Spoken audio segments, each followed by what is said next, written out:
नमस्कार भक्तों, मैं हूं व्यास महाराज। हिंदू संस्कृति नामक इस चैनल पर आप सभी का स्वागत करता हूं, सत्कार करता हूं। समाज में कुछ ऐसी परिस्थितियों को देखकर मेरे मन में कुछ विचार आया कि आपके साथ कुछ बातें करूं।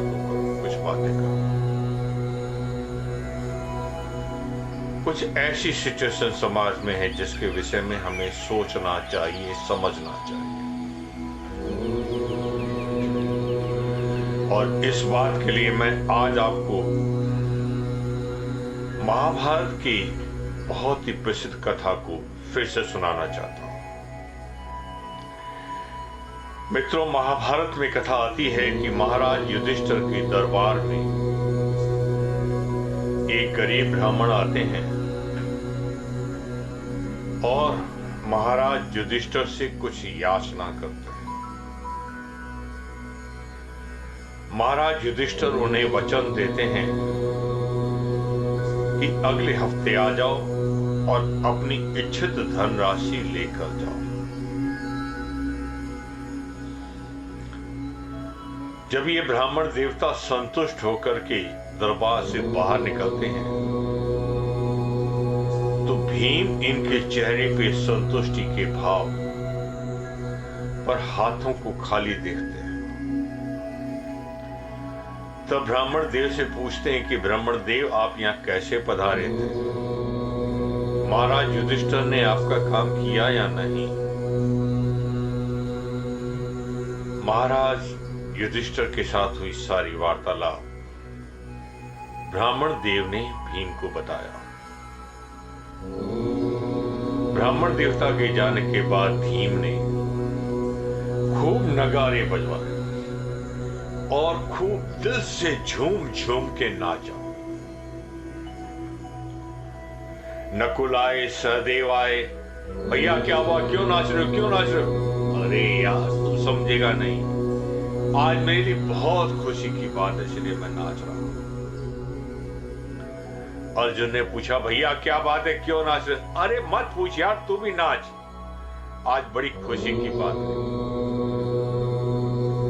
और इस प्रकार से नगारे बजते रहे जोर जोर से और भीम नाचता रहा और पूरे राजमहल में हो हल्ला मच गया कि भीम नाच रहा और कोई बड़ी खुशी की बात है।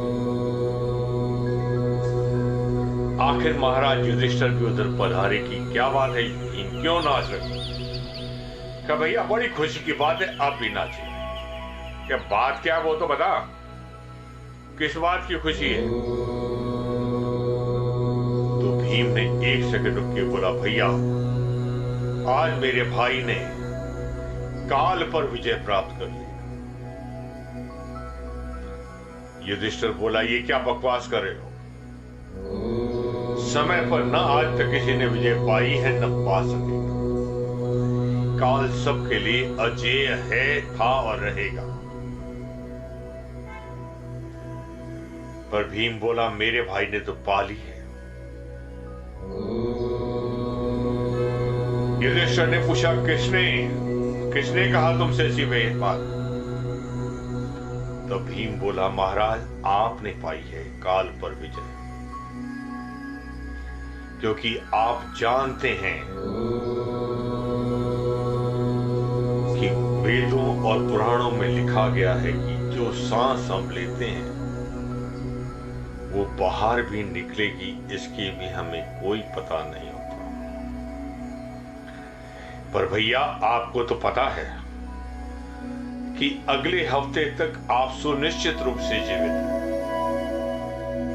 और अगले हफ्ते आप ब्राह्मण देवता को इच्छित धन देंगे, ऐसा वचन आपने दिया। अर्थात आप सुनिश्चित हैं इस बात के लिए, क्योंकि मेरा भाई युधिष्ठिर झूठ तो बोलता ही नहीं, जो वो बोलता है वो करता है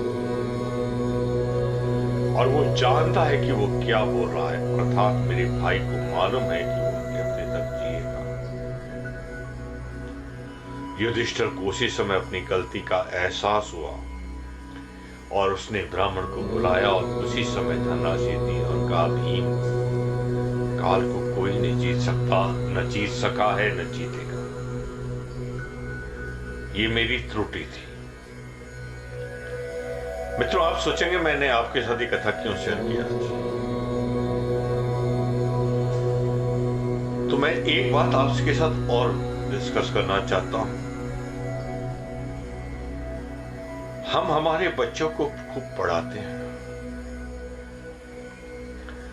IAS ऑफिसर भी बनाते हैं, इंजीनियर और डॉक्टर भी हमारे बच्चे बनते हैं, स्कूलों में कॉलेजों में पढ़ते हैं, बड़े बड़े ओहदों तक पहुंचते हैं, साइंटिस्ट बनते हैं, चार्टर्ड अकाउंटेंट बनते हैं, सब बनते हैं। ये बहुत गर्व की बात है हिंदू समाज के लिए कि हमारे बच्चे पढ़ते हैं और पढ़ करके बड़ी बड़ी पदवियों पर पहुंचते हैं। परंतु साथ ही एक ऐसी बात है जो मुझे सोचने के लिए बार बार मजबूर करती है, कहीं कोई कमी तो नहीं रह गई है। हम उस पर भी थोड़ा विचार करें।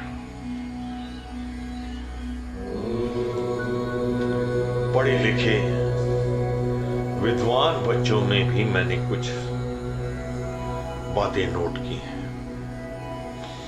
अभी अभी जहां हम रहते हैं वहां एक MD विद्वान डॉक्टर ने आत्महत्या कर ली। मेरे पहचान के बहुत से बच्चों ने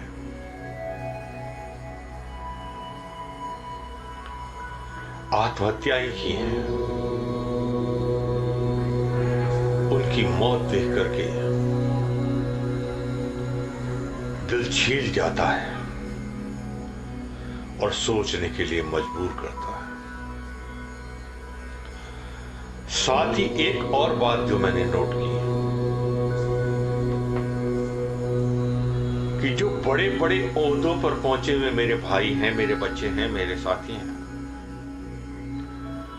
बड़ी बड़ी क्वालिफिकेशन ले चुके हैं,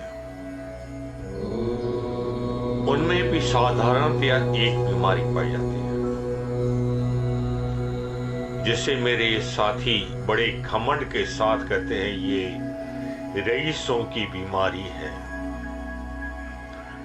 आप समझ ही गए होंगे कि मैं किसके लिए कह रहा हूं। ये बीमारी है डिप्रेशन की। डिप्रेशन प्राय पढ़े लिखे लोगों में मैंने ज्यादा पाया है।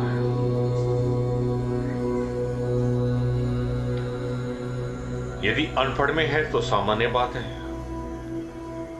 पढ़ लिख करके भी डिप्रेशन आता है तो कुछ सोचने के लिए मजबूर करता है। कहीं हमारी शिक्षा में कुछ कमी तो नहीं रह गई। मित्रों, मैं भी पढ़ा लिखा हूं और आज इतना अनुभव कर पा रहा हूं कि क्या कमी रह गई।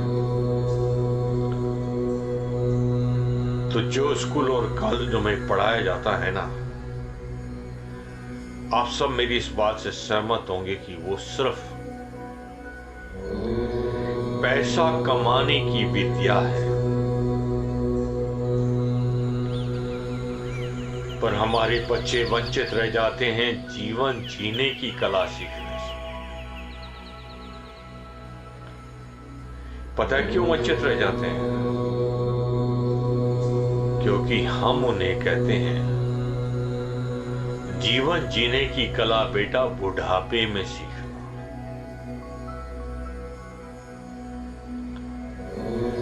हमारे हिंदुइज्म के जो भी धर्म ग्रंथ हैं,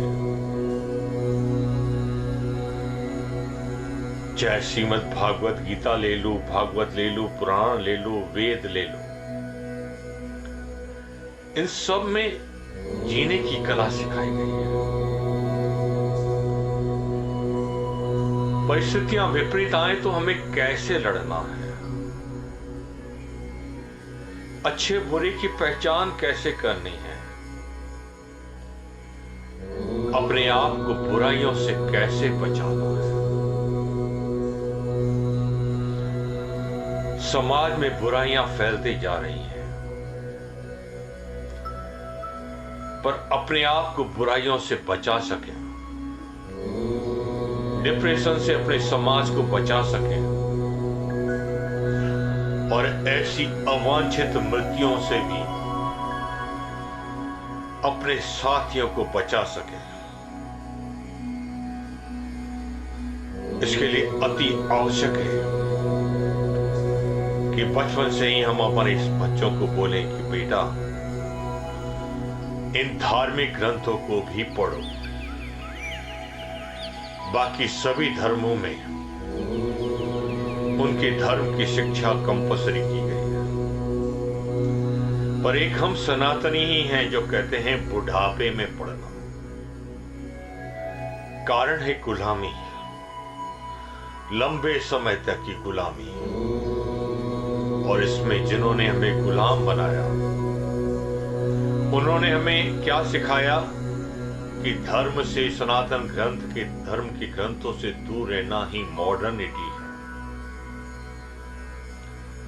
पर क्या जीवन की कला सीखना, जीने की कला सीखना मॉडर्निटी के विरुद्ध हो सकता है? क्या आपको ऐसा लगता है? अच्छा चलो मान लिया बुढ़ापे में हम ये ग्रंथ पढ़ेंगे, तो बुढ़ापे में इनको पढ़ के करेंगे क्या मेरे भाई? मरने के लिए पढ़ेंगे? जीने का समय तो खत्म हो गया। जब तुम्हें उनकी जरूरत थी, जब तुमको जीना था, जब तुम्हें सीखने की जरूरत थी, तब तुम्हें तुम्हारे घर वालों ने इनसे दूर रखा।